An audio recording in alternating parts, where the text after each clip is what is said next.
اس کے لیے ہم 10 منٹ نکال کر کے سورہ یاسین شریف کی تلاوت نہیں کر سکتے؟ کون سا بیٹا تلاوت کرے گا؟ وہ بیٹا تلاوت کرے گا نا جس کو ہم نے حافظ یا عالم بنایا ہوگا، جس کو ہم نے دینی تعلیم سکھائی ہوگی۔ آج تو ہماری ذہنیت بدل گئی نا، ہماری سوچ بدل گئی نا۔ ہم سوچتے ہیں کہ بچہ ہمارا ڈاکٹر بنے گا، انجینئر بنے گا، پروفیسر بنے گا تو پیسہ زیادہ کما کے لائے گا۔ ہاں میں مانتا ہوں دولت کمائے گا، پیسہ کما کے لائے گا، لیکن وہ تاج تمہیں نہیں دلا سکتا جو تاج ایک عالم دین، ایک حافظ قرآن کے ماں باپ کو اللہ قیامت میں عطا فرمائے۔ من قرأ القرآن وعمل بما فيه يلبس والداه تاج یوم القیامت ضوءه احسن كضوء الشمس۔ نبی فرماتے جو قرآن پڑھے اور اس پر عمل کرے، اللہ اس کے ماں باپ کو قیامت میں ایسا تاج عطا فرمائے گا جس کی روشنی آسمان کے چاند و سورج سے بھی زیادہ ہے۔ سبحان اللہ۔ اللہ نے 5 بیٹے دیے ہیں تو ایک بیٹا مدرسے میں ضرور بھیجنا، کہیں ایسا نہ ہو کہ کوئی قبر پہ تمہاری فاتحہ پڑھنے والا تک نصیب نہ ہو، کہیں ایسا نہ ہو کہ کوئی ایصال ثواب کرنے والا تک نصیب نہ ہو۔ ہم نے دیکھا ہے دنیاوی تعلیم یافتہ لوگوں کو بھی کہ کوئی شہر میں ہاسپٹل بنا کر کے رہ رہا ہے، کوئی انجینئرنگ کا آفس سنبھالے ہوئے ہے، باپ کی قبر پہ کوئی فاتحہ پڑھنے والا تک نصیب نہیں ہوتا۔ کاش ایک بیٹے کو عالم یا حافظ بنا دیا ہوتا تو وہ جب بھی مسجد میں اللہ کی عبادت کرتا تو یہ دعا ضرور کرتا، ربنا اغفر لی ولوالدی وللمؤمنین یوم یقوم الحساب۔ اللہ مجھے بخش دے اور میرے ماں باپ کو بخش دے اور تمام مومنین کو بخش دے۔ وہ دعا زمین کے اوپر کرتا، اللہ اس کے ماں باپ کو زمین کے نیچے بخش دیتا۔ سبحان اللہ۔ تو میرے عزیزوں یہ دنیا چند دن کی ہے، ہمیشہ رہنے ہم اس دنیا میں نہیں آئے ہیں، چند دن کے لیے ہم اس دنیا میں آئے ہیں۔ کیوں نہ اچھے کام کر کے دنیا سے چلے جاؤ، کیوں نہ نیک عمل کر کے دنیا سے چلے جاؤ۔ میں نے جوانوں کو دنیا سے جاتے ہوئے دیکھا، میں نے بوڑھوں کو دنیا سے جاتے ہوئے دیکھا، میں نے بچوں کو دنیا سے جاتے ہوئے دیکھا۔ اچھے کام کر کے دنیا سے جاؤ، کہیں ایسا نہ ہو کہ ادھر جنازہ اٹھے اور محلے کے لوگ کہہ دیں کہ بھائیوں کو ستانے والے کا جنازہ جا رہا ہے، ایک دوسرے کا حق مارنے والے کا جنازہ جا رہا ہے۔ اس حال میں دنیا سے جانا کہ ادھر جنازہ اٹھے، ادھر امام صاحب کھڑے ہو کے کہے غدار مصطفیٰ کا نہیں وفادار مصطفیٰ کا جنازہ جا رہا ہے، عاشق رسول کا جنازہ جا رہا ہے۔ جب اس حال میں دنیا سے جاؤ گے تو یہی کہتے ہوئے جاؤ گے کہ لہد میں عشق رخ شہ کا داغ لے کے چلے، لہد میں عشق رخ شہ کا داغ لے کے چلے، اندھیری رات سنی تھی چراغ لے کے چلے، تیرے غلاموں کا نقش قدم ہے راہ خدا، وہ کیا کہہ سکے جو یہ سراغ لے کے چلے۔ سبحان اللہ۔ سبحان اللہ۔ کر کے دنیا کر کے نعرہ رسالت، عظمت والدین کانفرنس، نعرہ تکبیر۔ سبحان اللہ۔ سبحان نبی بن کے دنیا سے جاؤ۔ اب ایک بات اور سنو پھر میں اپنی گفتگو کو آگے بڑھاؤں۔ میرے آقا حضور صلی اللہ علیہ وسلم سے پوچھا گیا یا رسول اللہ اگر ماں باپ کا انتقال ہو جائے تو کیا ان کے حق اولاد پہ پھر بھی باقی رہتے ہیں؟ ماں باپ دنیا سے چلے گئے تو کیا ان کے کچھ حق ایسے بھی ہیں جو اولاد پہ باقی رہ جاتے ہیں؟ نبی نے فرمایا ہاں۔ کہا یا رسول اللہ وہ حق کیا ہے بتا دیں؟ نبی نے ارشاد فرمایا الصلاۃ علیہما، ان کی نماز جنازہ اولاد کے اوپر ضروری ہے کہ وہ اپنے ماں باپ کی نماز جنازہ پڑھیں۔ جی اللہ اکبر۔ حضرت کچھ دن ہم نے بھی امامت کی دیکھا، اللہ۔ جب مصلی پہ کھڑے ہوتے تھے نا نماز جنازہ پڑھانے کے لیے تو وہ ہے اجازت کا معاملہ، حالانکہ امام تو امام ہے، کوئی ضروری نہیں اجازت، لیکن پھر بھی پوچھتے ہیں نا، جو رواج بن گیا کہ کیا اجازت ہے نماز جنازہ پڑھانے کی، تو چھوٹا سا رومال سر پہ رکھ کے کونے پہ لڑکا کھڑے ہو کے کہتا ہے ہاں امام صاحب نماز پڑھاؤ، اجازت ہے۔ اللہ۔ یہ ہے ماں باپ کے ساتھ حسن سلوک۔ وہ بیٹا جسے پڑھانے کے لیے باپ نے زمین بیچ دی، پراپرٹی بیچ دی کہ میرا بیٹا اعلیٰ تعلیم حاصل کر لے، جب دنیا سے جا رہا ہے تو دور کھڑے ہو کے کہہ رہا ہے پڑھاؤ نماز جنازہ۔ ایک حدیث ہے نبی فرماتے ہیں حق المسلم علی المسلم خمس، مسلمان کے مسلمان پہ 5 حق ہیں۔ کتنے حق ہیں؟ مسلمان ہے، سنی صحیح العقیدہ ہے، عقیدہ یاد رکھیے گا، عقیدہ ضروری ہے، سنی صحیح العقیدہ ہے مسلمان، تو اس کے مسلمان پہ 5 حق ہیں۔ پہلا حق یہ ہے کہ جب وہ سلام کرے تو سلام کا جواب دے، جب وہ دعوت کرے تو اس کی دعوت کو قبول کرے، تیسرا حق جب اسے چھینک آئے تو چھینک کا جواب دے، چوتھا حق یہ ہے کہ جب وہ بیمار پڑ جائے تو اسے دیکھنے کے لیے جائے، جب بیمار پڑ جائے تو اسے دیکھنے کے لیے جائے، اور 5واں حق یہ ہے کہ جب اس کا انتقال ہو جائے تو اس کے جنازے میں شامل ہو، جب اس کا انتقال ہو جائے تو اس کے جنازے میں شامل ہو۔ آج دیکھا یہ جاتا ہے کہ امیروں کے جنازے میں تو آدمی دوڑ دوڑ کے کاندھا لگاتا ہے، اور غریب کا اگر جنازہ ہو تو اس کے جنازے میں شامل ہونا تک پسند نہیں کرتا۔ سگا بھتیجا، سگا بھانجا، سگا بھائی، اگر غریب ہے تو پڑوسی بتا رہے ہیں لوگ، اور پتہ لگاؤ یہ میت کسی امیر کی ہوگی جو دوڑ دوڑ کے کاندھا لگا رہے ہیں لوگ۔ امیروں کے جنازے میں آدمی دوڑ دوڑ کے جاتا ہے، غریبوں کے جنازے میں جانا بھی پسند نہیں کرتا۔ علماء فرماتے ہیں جنازوں میں شامل ہوا کرو، اس سے 2 فائدے ہیں۔ ایک فائدہ یہ ہے کہ اگر میت بخشی ہوئی ہے تو اللہ نماز جنازہ پڑھنے والوں کو بخش دیتا ہے، اور اگر میت گناہگار ہے اور نماز جنازہ پڑھنے والوں میں کوئی پرہیزگار ہے، متقی ہے، تو اللہ اس کے صدقے میں اس میت کی بخشش فرما دیتا ہے۔ سبحان اللہ۔ جنازوں میں ضرور شامل ہوا کرنا، اور بیمار کو دیکھنے جانے میں اتنا بڑا ثواب ہے، نبی فرماتے ہیں جب کوئی مسلمان بھائی اپنے مسلمان بیمار بھائی کو دیکھنے جاتا ہے تو جیسے ہی قدم گھر سے باہر نکالتا ہے، واپس آنے تک اللہ کی رحمت کے 70,000 فرشتے یا 40,000 فرشتے اس کے لیے بخشش و مغفرت کی دعا کرتے رہتے ہیں۔ کتنا ثواب ہے۔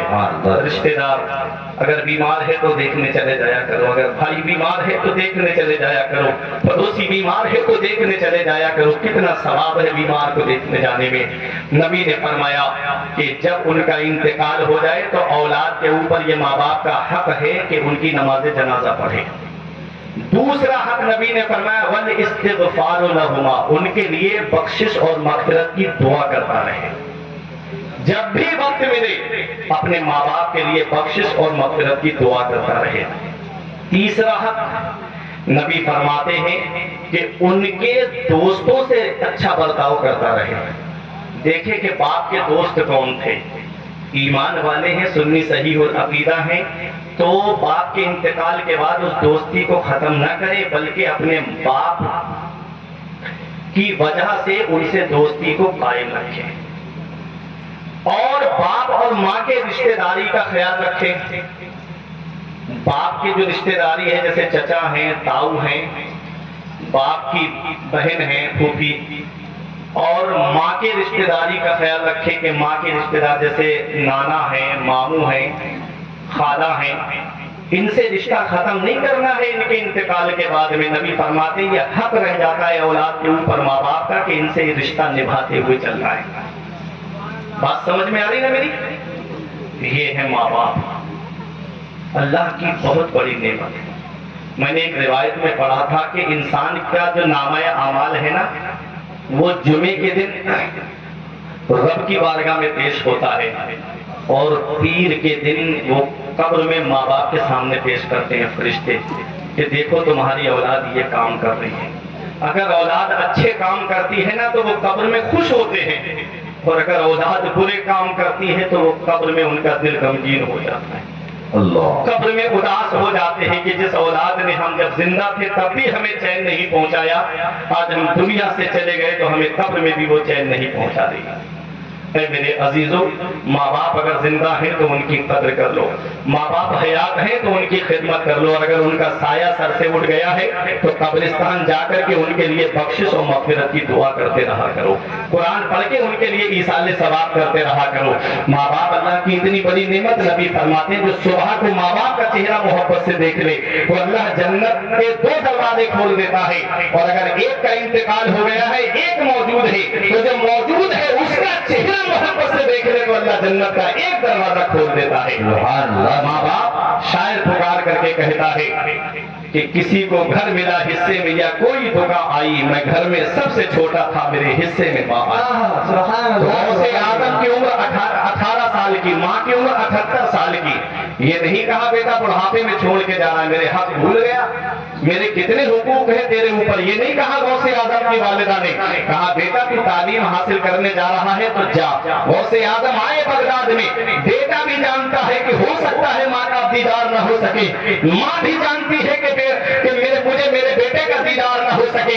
اب ان علماء کی توجہ، غوث اعظم آئے بغداد میں اور تعلیم حاصل کی. غوث اعظم نے کتنی پریشانیاں اٹھائی دوران طالب علمی. آپ خود غوث اعظم کی اس تاریخ کا مطالعہ کریں، بحیرۃ الاسرار شریف کو آپ پڑھیں، اور بھی غوث اعظم کی سیرت پہ بہت ساری کتب موجود ہیں. ان کتابوں کا جب آپ مطالعہ کریں گے تو یہ بات ظاہر ہو جائے گی کہ میرے غوث اعظم نے جنگل میں پتے، درختوں کے پتے کھا کر کے گزارا کیا، درختوں کی چھالیں کھا کر کے گزارا کیا. بھوک سے نڈھال ہو گئے میرے غوث اعظم. سوچا کہ لاؤ کچھ مباح چیز مل جائے گی، اٹھا کے کھا لوں گا. درخت کے خنجرات کی طرف گئے، وہاں 40 فقیر اور بھوک بھوک چلا رہے تھے. میرے غوث واپس آ گئے، اللہ کی عبادت کرنے لگے، نماز سے فارغ ہوئے. ایک مسافر کھانا کھا رہا تھا، دل میں خیال آیا مجھے کھانے میں شریک کر لے. مسافر نے کہا بیٹا کھانا کھا لو. بیٹھے میرے غوث اعظم. مسافر کہتا ہے بیٹا کہاں پڑھتے ہو؟ کہاں مدرسہ نظامیہ میں پڑھتا ہوں. کہاں بیٹا مدرسہ نظامیہ میں؟ قصبہ جیلان کے محلہ نیز کے سادات گھرانے کا ایک بیٹا پڑھتا ہے جس کا نام عبد القادر ہے، میں ان کے محلے کا رہنے والا ہوں. جب آ رہا تھا ان کی ماں نے تھوڑا سونا دے کے مجھ سے کہا کہ میرا بیٹا بغداد میں تعلیم حاصل کر رہا ہے، میرے بیٹے کو یہ سونا دے دینا، اس کے خرچ میں کام آئے گا. وہ مجھے نہیں ملا ہے. کیا تم اسے جانتے ہو؟ میرے غوث فرماتے ہیں جس عبد القادر کو تم تلاش کر رہے ہو وہ عبد القادر وہی تو ہوں، وہ عبد القادر وہی تو ہوں. اس نے کہا بیٹا مجھے معاف کر دینا، میں نے تھوڑا سونا تمہارا بیچ دیا ہے. میرے غوث نے فرمایا کوئی بات نہیں. اس سونے کو لے کے اپنے پاس نہیں رکھا، کھانے پینے کی اشیاء خرید کر کے وہ جو 40 فقیر بھوک بھوک چلا رہے تھے ان کو لے جا کر کے دے دیا. یہ غوث اعظم ہے. اتنی تعلیم حاصل کی. جب غوث اعظم فارغ ہوتے ہیں اپنے وقت کے مفتی اعظم بنتے ہیں غوث اعظم. اور کتنی تعلیم آپ نے حاصل کی. میرے غوث خود فرماتے ہیں درست العلم حتی صرف خطرہ، میں نے علم حاصل کیا، اللہ نے مجھے کتب بنایا.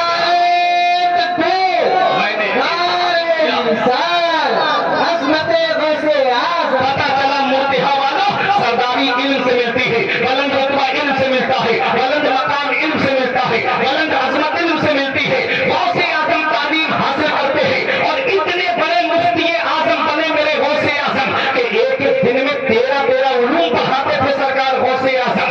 اسلام کی خدمت کے حضور حافظ ملت فرماتے ہیں اسلام کی خدمت کے 3 نمایاں طریقے ہیں. پہلا طریقہ تدریس ہے، مدرسے میں بیٹھ کر کے اسلام کی خدمت کی جاتی ہے. دوسرا طریقہ تصنیف ہے، کتابیں لکھ کر اسلام کی خدمت کی جاتی ہے. اور تیسرا طریقہ تقریر ہے، بات کے ذریعے اسلام کی خدمت کی جاتی ہے. تم سوچتے ہو جلسوں میں جانے سے کیا ملے گا، تم سوچتے ہو بات سننے سے کیا ملے گا. ہاں میں مانتا ہوں یہ تمہاری ذہنیت بن چکی ہے، لیکن اتنا یاد رکھنا ایک بات پیغام دے کے جا رہا ہوں تفسیر نعیمی کے حوالے سے کہ جب یہودیوں نے حضرت عزیر علیہ السلام کا ایک معجزہ دیکھا تو انہیں خدا کہہ دیا. حضرت عیسیٰ علیہ السلام کا جب ایک معجزہ دیکھا کہ ان کو اللہ نے بغیر باپ کے پیدا کیا ہے تو انہیں خدا کا بیٹا کہہ دیا.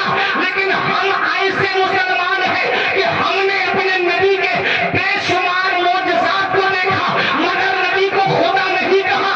کیوں؟ اس لیے کہ ہم کو سمجھانے کے لیے ہمارے علماء کرام ہیں، ہم کو سمجھانے کے لیے بات کہنے والے علماء ہیں، تقریر کرنے والے علماء ہیں.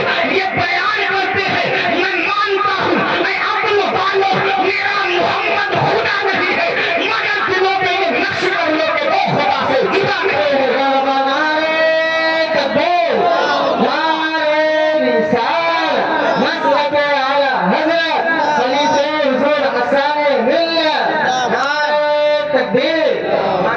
وہاں میلاد نہیں ہوتا تھا، حضرت نبی کا میلاد نہیں ہوتا تھا، کوئی انہیں سمجھانے والا نہیں تھا. الحمدللہ ہمارے علماء سمجھانے والے ہیں اپنی قوم کو. یہ میلاد کتنا ضروری ہے، یہ واز کتنا ضروری ہے. غوث اعظم نے تینوں طریقے اپنائے. اب میرے علماء توجہ ہے، محمد مبارک صاحب دیکھیں غوث اعظم نے مدرسے میں بیٹھ کے پڑھایا اور اے علماء کی توجہ، ایمان تازہ ہو جائے گا۔ 40 سال مدرسے میں بیٹھ کے پڑھایا ہے غوث اعظم نے۔ ارے بولو محبت سے سبحان اللہ۔ اتنی خاموشی کے ساتھ غوث پاک کا ذکر سن رہے ہو آپ؟ 40 سال مدرسے میں بیٹھ کے پڑھایا غوث اعظم نے، اور ہر سال آپ کے مدرسے سے 3000 طالب علم عالم فاضل مفتی بن کے نکلتے تھے۔ 1,30,000 عالم غوث اعظم نے اس قوم کو عطا فرمایا۔ تو یہ مدرسے تمہاری ضرورتوں کا نام ہے، یہ مدرسے تمہارے لیے ستون ہیں۔ جس دن یہ مدرسے بند ہو گئے نا، اس دن مصلی پہ کھڑا ہونے کے لیے امام تک نصیب نہیں ہوگا۔ جس دن مدرسے بند ہو گئے جنازے رکھے رہ جائیں گے، کوئی نماز جنازہ پڑھانے والا تک نصیب نہیں ہوگا۔ آج ڈانس پارٹیوں میں لاکھوں روپیے اٹھانے والوں، 1-1 لاکھ روپے قوالوں قوالا پہ خرچ کرنے والوں، تم جانتے ہو پیسہ کتنی محنت سے کمایا جاتا ہے؟ اللہ اکبر۔ وہ قوالی اور قوالا معاذ اللہ، نام تو عرس کا رکھا ہے، عرس مقدس، اور قوالی کی محفل، وہ ادھر بیٹھ کے فحش شاعری کر رہی ہے، وہ ادھر بیٹھ کے فحش شاعری، اس میں کس بھی کرے جا رہا ہے معاذ اللہ۔ دیکھ لو سب سوشل میڈیا پہ پڑا ہے، ایک دوسرے کو گلے لگا رہے ہیں، ماں بہنیں بیٹیاں سن رہی ہیں اس پروگرام کو۔ غیرت کہاں چلی جاتی تمہاری؟ اس وقت شرم و حیا کہاں چلی جاتی؟ نام اللہ کے ولی کے عرس کا، نام عرس پاک کرا رہے ہیں، عرس پاک، عرس مقدس کمیٹی۔ یاد رکھنا ان حرکتوں سے اللہ کے ولی تم سے راضی نہیں ہوں گے۔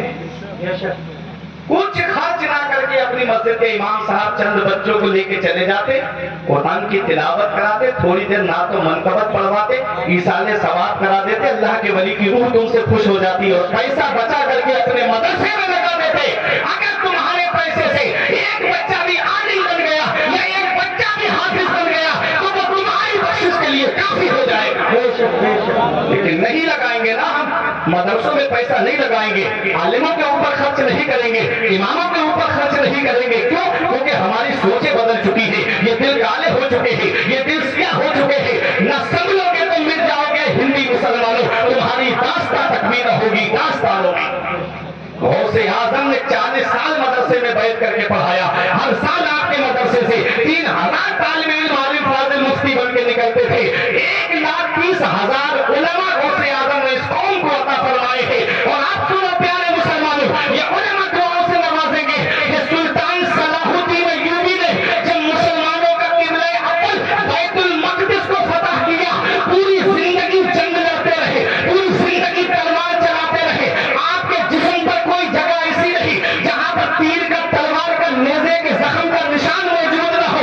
کسی نے پوچھا او صلاح الدین ایوبی، پوری زندگی تلوار چلاتے رہے، پوری زندگی جنگ لڑتے رہے، تمہاری گردن کسی تلوار سے کیوں نہیں کٹی؟ تو صلاح الدین ایوبی کہتے ہیں ارے کوئی تلوار ایسی بنی ہی نہیں ہے جو صلاح الدین کی گردن کو کاٹ دے۔ کہاں کس بنا پہ کہتے ہو؟ کہاں جب بچپن میں میرے والد نجم الدین ایوب مجھے غوث اعظم کی بارگاہ میں لے کر گئے کہ دعا کر دو میرے بیٹے کے لیے، تو غوث اعظم نے فرمایا میری گردن پہ ہاتھ رکھ کے یہ بچہ فاتح اسلام ہے، یہ بچہ مجاہد اسلام ہے، یہ بچہ مسلمانوں کا قبلہ اول بیت المقدس کو فتح کرے گا۔ اے مرتہا میں رہنے والوں، صلاح الدین ایوبی کہتے ہیں جس کی گردن پر غوث اعظم کا ہاتھ رکھا ہوا ہو اس کو کوئی تلوار کاٹ نہیں سکتی ہے۔